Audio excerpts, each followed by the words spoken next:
Christine Scott Thomas sera à l'affiche du nouveau film de Mark Fitoussi, Les Cyclades, mercredi 11 janvier 2023. À cette occasion, elle a fait une confidence étonnante à nos confrères du Journal du Dimanche, le 8 janvier 2023 concernant les remises de prix. La star Christine Scott Thomas est passionnante et passionnée. Mercredi 11 janvier 2023, les spectateurs la retrouveront dans les salles obscures pour le film de Mark Fitoussi, Les Cyclades. Un long métrage dans lequel elle joue avec Olivia Cotte et Laure Calamy.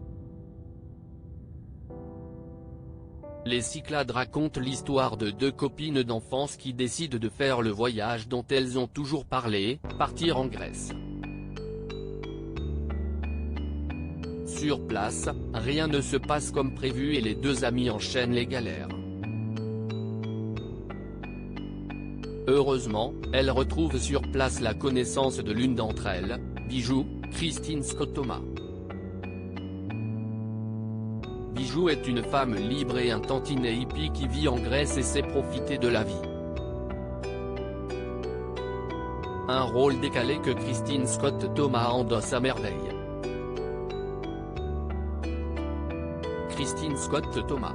J'aime pourtant être là où l'on ne m'attend pas, une facette excentrique qu'on ne lui connaît pas, et si est en ça que les Cyclades sont rafraîchissants. Dans la vie, celle qui a adopté le gros meubré est très loin de son personnage de Bijou. Interrogée par nos confrères du Journal du Dimanche, le 8 janvier 2023, la comédienne de 61 ans a fait une drôle de confidence. Quand je suis nommée pour un prix, mon cauchemar est de le gagner et de devoir parler devant tout le monde. Des prix, elle en a gagné plus d'un.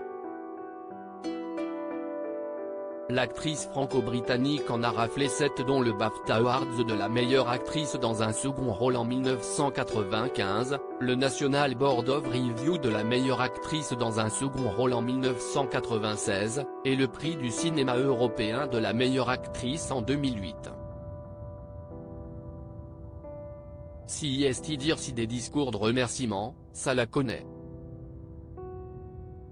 Pour autant, Christine Scott Thomas, qui a été harcelée sexuellement dans sa jeunesse, épate toujours tant pour sa gentillesse que pour son talent. Et comme elle conclut avec nos confrères du JDD, j'aime pourtant être là où l'on ne m'attend pas. Si est plus amusant d'essayer des choses qu'on ne sait pas faire, même si parfois je me plante, ce qui n'est pas très grave.